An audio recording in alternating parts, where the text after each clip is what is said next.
जिले की हर खबर सबसे पहले आप तक पहुंचाने का वादा, बस यही है एक इरादा।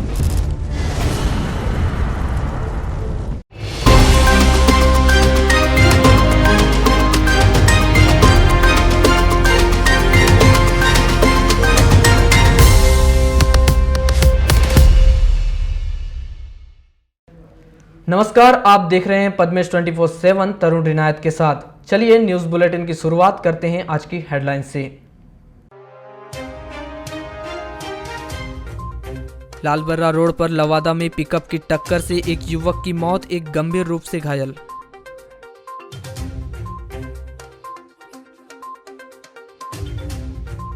चार महीने पहले जिले की 4 तहसीलों में हुई ओलावृष्टि से फसल खराब, अब तक नहीं मिला 3 करोड़ रुपए का मुआवजा। सोमवार को जिले भर में आयोजित होगा मेगा वैक्सीनेशन कैंपेन, जिले वासियों से हेल्थ डिपार्टमेंट ने वैक्सीन लगाने की अपील। 2 नाबालिग के किडनैपिंग और रेप के केस में हट्टा पुलिस ने किया 2 आरोपियों को गिरफ्तार। शहर के इतवारी बाजार में नगर पालिका के स्वच्छता अभियान की खुल रही पोल, व्यापारी और स्थानीय जन गंदगी से हैं नाराज। ट्राइबल डिपार्टमेंट से डेपुटेशन पर एजुकेशन डिपार्टमेंट में आए टीचर को 2 वर्ष बाद भी गवर्नमेंट पॉलिसी का लाभ नहीं मिल पा रहा है, जिसके कारण करीब 1.5 दर्जन टीचर के सामने बड़ी प्रॉब्लम खड़ी हो गई है।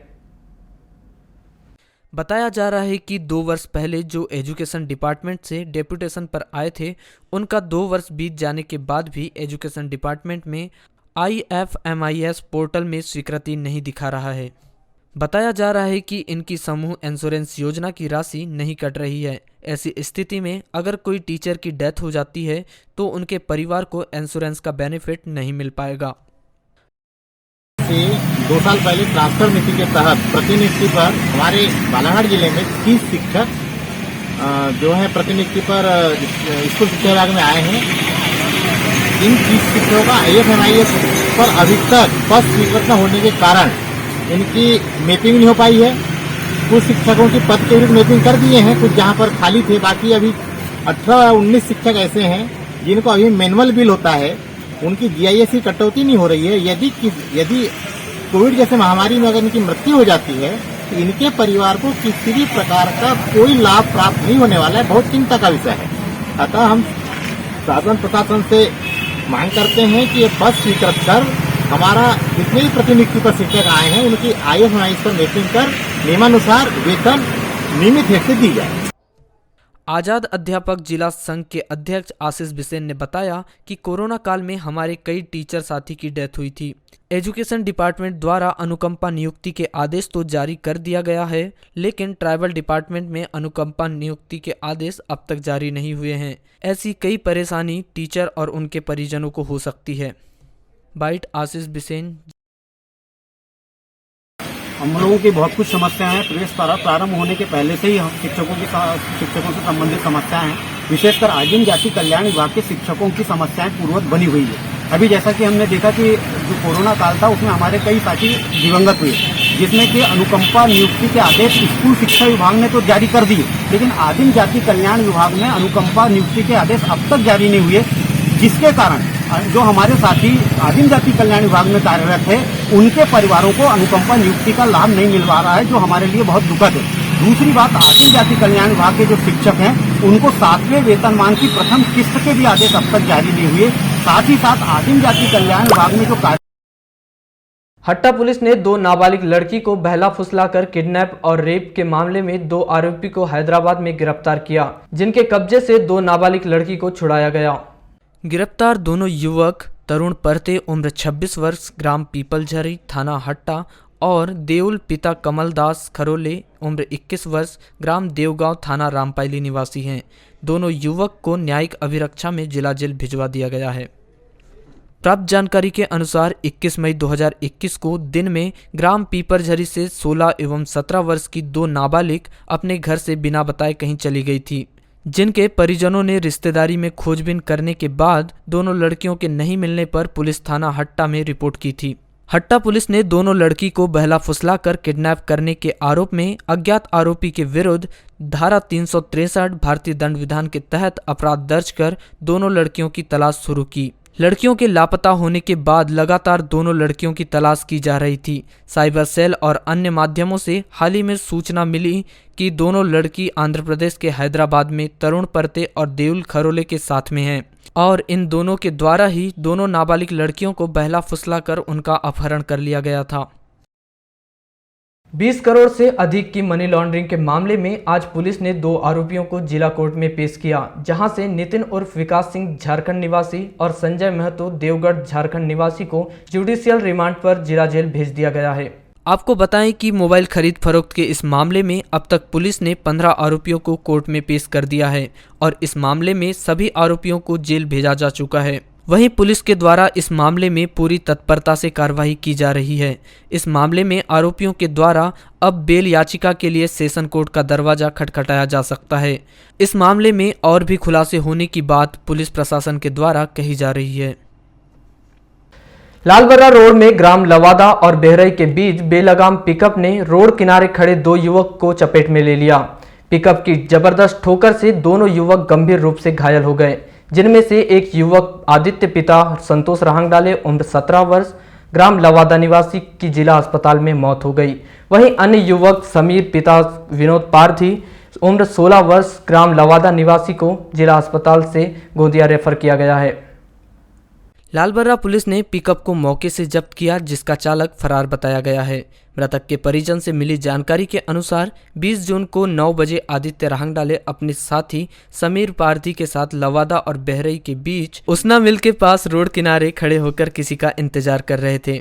तभी बालाघाट की तरफ से तेज रफ्तार आ रही पिकअप ने रोड किनारे खड़े इन दोनों युवकों को चपेट में लिया। दोनों घायल युवक आदित्य राहंगडाले और उसके साथी समीर पारधी को तुरंत ही जिला अस्पताल लाकर भर्ती कराया गया, जहां से दोनों को बेहतर उपचार हेतु गोंदिया ले गए, जहां पर आदित्य राहंगडाले की मौत हो गई और गंभीर रूप से घायल समीर पारधी को गोंदिया के अस्पताल में भर्ती किया गया है। पिकअप वाले ने मारा है, तो ठोस मार दिया पिकअप वाले ने। कहाँ पर हुई घटना? ये कनकी और बेहरई के बीच में, अपने साइड में खड़े उसना प्लांट के सामने। कैसे हुई? कोई पिकअप है, कहते मैं तो देखा नहीं, जैसे बेटे को देखा नहीं, मैं गाड़ी गुड़ी में देखा कि 2 लड़के थे साथी।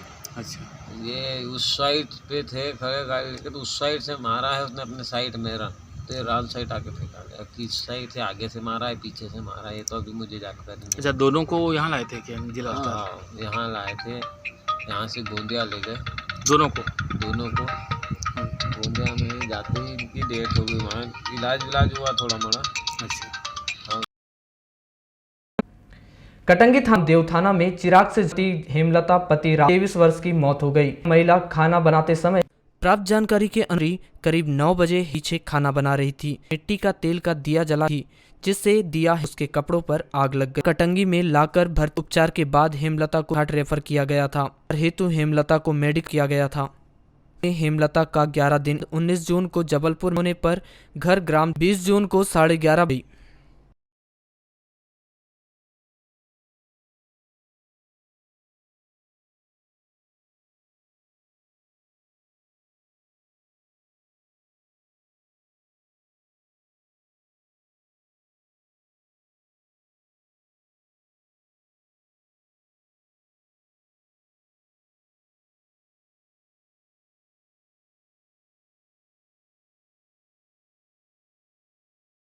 जिले भर में 21 जून को मेगा वैक्सीनेशन कैंप लगाया जा रहा है। इस दौरान जिले भर के भीतर लगभग 25,000 लोगों को एक दिन के भीतर वैक्सीन लगाए जाने का टारगेट रखा गया है। District vaccination officer doctor Paresh Uplav ने बताया कि 21 जून को गवर्नमेंट की ओर से उन्हें 30,000 वैक्सीन दिए गए हैं। इसके बदले 20,000 लोगों को वैक्सीन लगाए जाने का टारगेट दिया गया है, लेकिन डिस्ट्रिक्ट एडमिनिस्ट्रेशन की हेल्प से 21 जून को 25,000 लोगों को वैक्सीनेशन किए जाने का टारगेट है, जिसमें जिले भर के सोशल सामाजिक संगठनों द्वारा अलग अलग स्थानों पर कैंप लगाया जा रहा है। डिस्ट्रिक्ट एडमिनिस्ट्रेशन और हेल्थ डिपार्टमेंट ने जिलेवासियों के अवेयरनेस के लिए मध्य प्रदेश के निवासी और देश के अलग अलग सेलिब्रिटी से बालाघाट डिस्ट्रिक्ट के भीतर वैक्सीनेशन करवाने के लिए अपील भी करवाई है। हंसते गाते बीते आपका हर घड़ी हर पल, हंसते गाते बीते आपका हर घड़ी हर पल, और दिल से यही दुआ करता है शान कुरैशी ओरिजिनल। बालाघाट वासियों को नमस्कार, आदाब, सत श्री अकाल। मैं आपसे विनम्र निवेदन करता हूं कि वैक्सीन लगवाइए, आज ही वैक्सीन लगवाइए और कोरोना से सुरक्षित हो जाइए। वैक्सीन लगाना बहुत जरूरी है। सभी को मेरा जय हिंद। मैं मेघा परमार, मध्य प्रदेश की पहली लड़की जिसने माउंट एवरेस्ट समिट किया है और अभी पूरे मध्य प्रदेश की बेटी बचाओ बेटी पढ़ाओ की ब्रांड एम्बेसडर हूँ। मैंने वैक्सीन लगवा ली है और आप सब और मेरे सभी बालाघाट वासियों से मैं कहना चाहूँगी, आप सब वैक्सीन लगवाएं, क्योंकि कोरोना के बाद हम सबको फील हो चुका है कि यदि इसे बहुत बड़े स्तर तक ना पहुंचने दे तो उसका सबसे अच्छा उपाय है कि हम सब वैक्सीनेटेड हो जाए।